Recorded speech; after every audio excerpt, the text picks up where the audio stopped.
Hola, bienvenidos. Hoy hablaremos sobre la familia. Espero que pongan mucha atención y nos vemos luego. Continuamos con la familia, base de la sociedad, Código de las Familias y el Proceso Familiar, Ley 603. Inmediatamente nos introducimos a la segunda parte, que estamos ya revisando el Código 603 en sus distintos puntos sobresalientes. Continuamos. En el capítulo primero, acerca del objeto, las familias y tutela del Estado. En el artículo primero, sobre el objeto dice: el presente código regula los derechos de las familias y las relaciones familiares y los derechos y deberes y obligaciones de sus integrantes, sin discriminación ni distinción alguna. En el artículo 2, las familias y tutela del Estado, se menciona lo siguiente: las familias, desde su pluralidad, se conforman por personas naturales que deben interactuar de manera equitativa y armoniosa y se unen por relaciones afectivas, emocionales y de parentesco por consanguinidad, adopción, afinidad u otras formas, por un periodo indefinido de tiempo, protegido por el Estado, bajo los principios y valores previstos en la Constitución Política del Estado. Derechos de las familias. Los principios y valores inherentes a los derechos de las familias son las de responsabilidad, respeto, solidaridad, protección integral, intereses prevalentes, favorabilidad, unidad familiar, igualdad de oportunidades y bienestar común. Se reconocen con carácter enunciativo y no limitativo los derechos sociales de las familias a vivir bien, que es la condición y desarrollo de una vida íntegra, material, espiritual y física, en armonía consigo misma, en el entorno familiar, social y natural.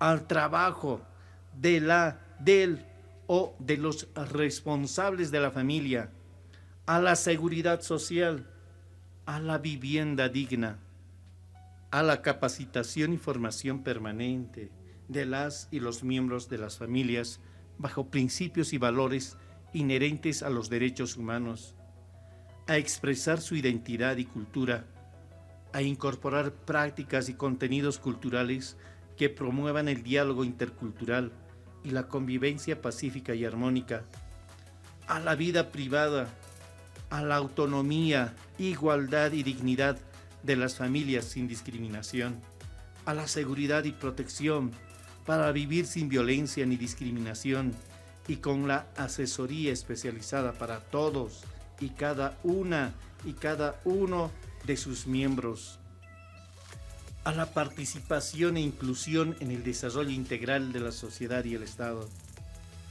al descanso y recreaciones familiares, al reconocimiento social de la vida familiar, otros derechos que emerjan de situaciones de vulnerabilidad, recomposición familiar, migración o desplazamientos forzados, desastres naturales u otras.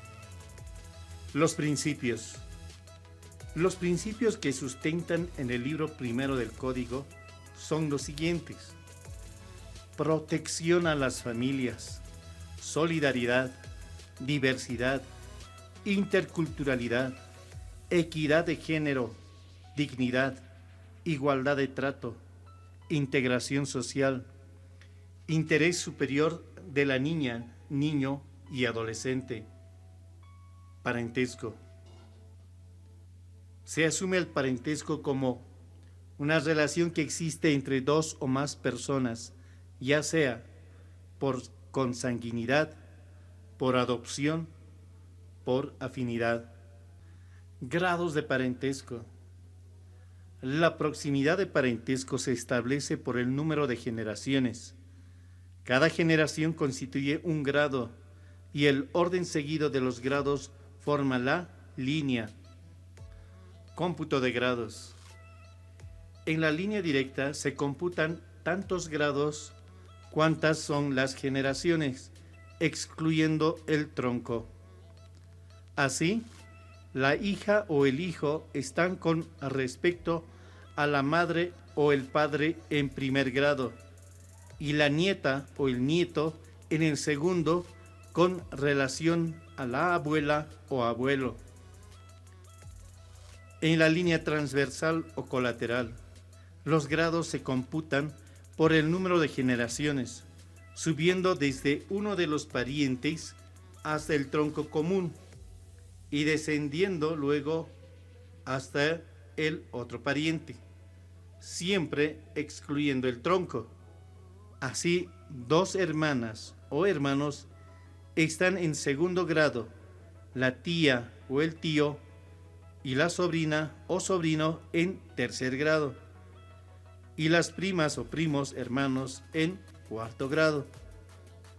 Al hablar de filiación, mencionamos que es la relación jurídico-familiar que genera derechos y obligaciones de la madre y el padre, o de ambos con relación a sus hijas o hijos.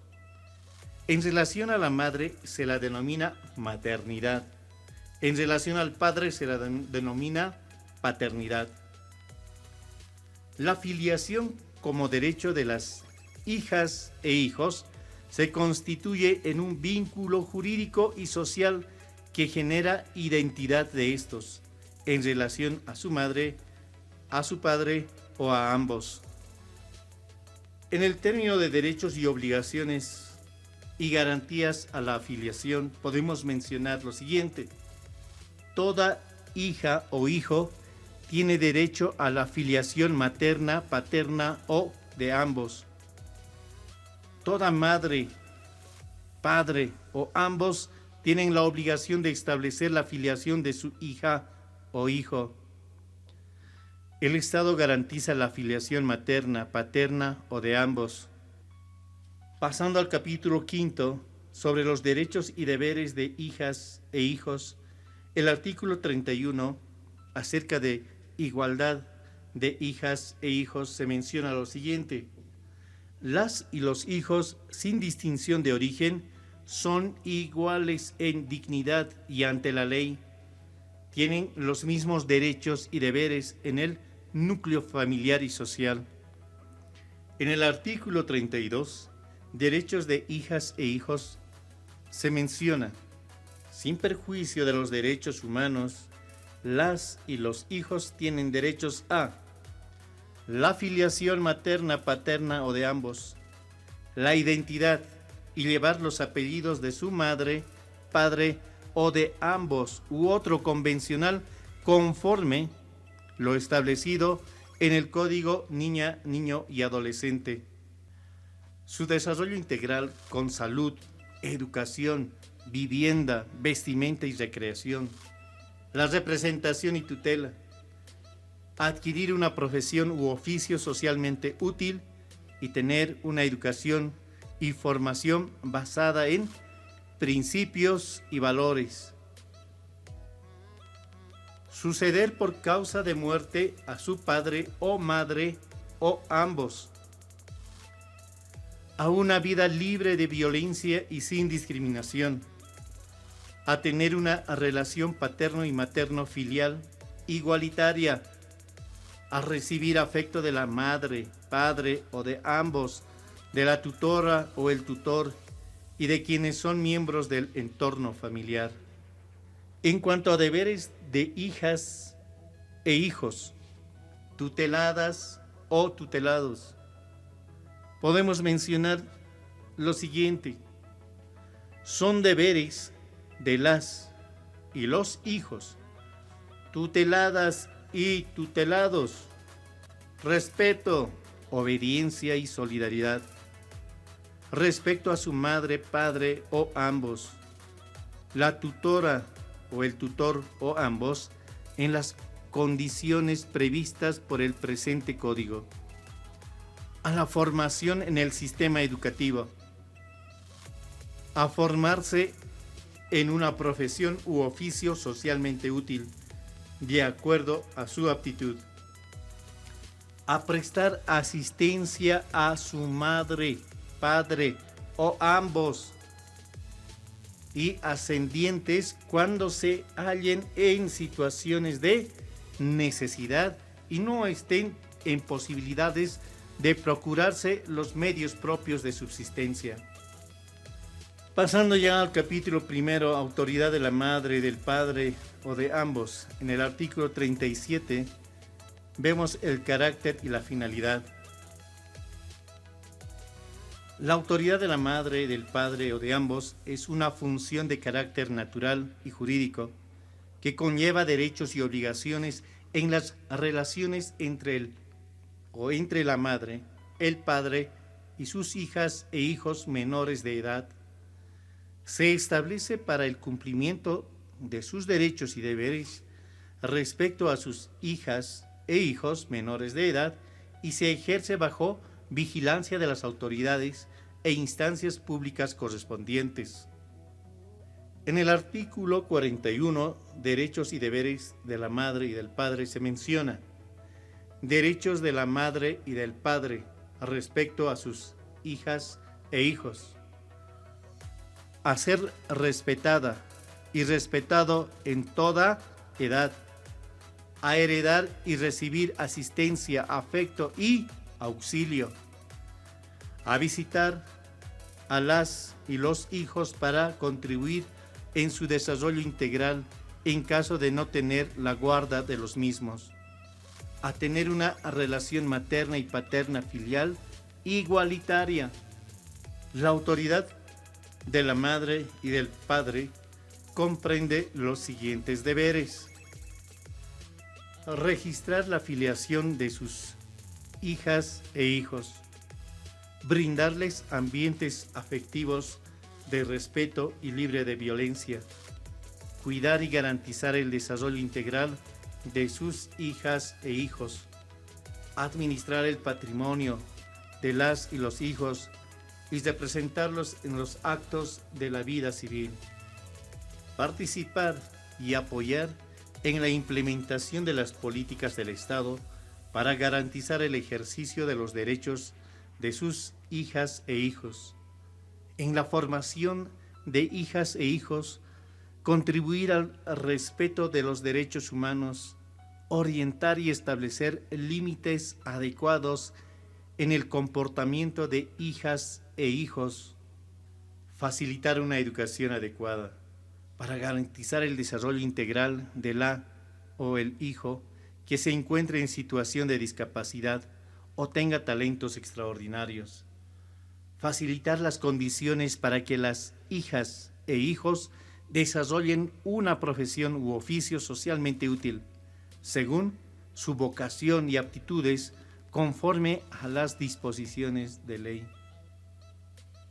La madre y el padre, o ambos, que pierde su autoridad o es suspendido en su ejercicio por resolución judicial, permanece sujeto a la obligación de prestar asistencia familiar. En el título 9, capítulo 1, acerca de la constitución del matrimonio y de la unión libre, vamos al artículo 137, donde vemos la naturaleza y condiciones del matrimonio. Se menciona: el matrimonio y la unión libre son instituciones sociales que dan lugar al vínculo conyugal o de convivencia orientado a establecer un proyecto de vida en común, siempre que reúnan las condiciones establecidas en la Constitución Política del Estado y del presente Código. Conlleva iguales efectos jurídicos, tanto en las relaciones personales y patrimoniales de los cónyuges o convivientes, como respecto a las y los hijos adoptados o nacidos de aquellos. Segundo, las uniones libres deben reunir condiciones de estabilidad y singularidad. Tercero, el matrimonio y la unión libre se reconoce el término cónyuge sin distinción. En el capítulo 3, acerca de la unión libre, en el artículo 164 se menciona la presunción. ¿Qué dice? El trato conyugal, la estabilidad y la singularidad se presumen salvo prueba en contrario y se apoyan en un proyecto de vida en común. Pasando ya al capítulo 4 sobre la nulidad del matrimonio o de la unión libre, en el artículo 168, causas de nulidad, se menciona lo siguiente. Primero, el matrimonio es nulo si no ha sido celebrado por la o el oficial de registro cívico, si no fue realizado entre una mujer y un hombre, si se incurriera en bigamia o múltiples uniones libres, por haberse constituido por personas con impedimento establecido en este código, por error, dolo o violencia en el consentimiento, por ausencia de consentimiento. Son aplicables las causas de nulidad a la unión libre, excepto el inciso A del parágrafo anterior del presente artículo. ¿No? Tercero, la acción de nulidad corresponde a la o el cónyuge, los familiares de la persona declarada interdicta y las instituciones públicas de protección a la familia y la niñez y adolescencia. Y así concluye el tema preparado para hoy. Ya termina el programa. Bueno, así termina esta sesión. Adiós. Gracias por su atención. Hasta pronto.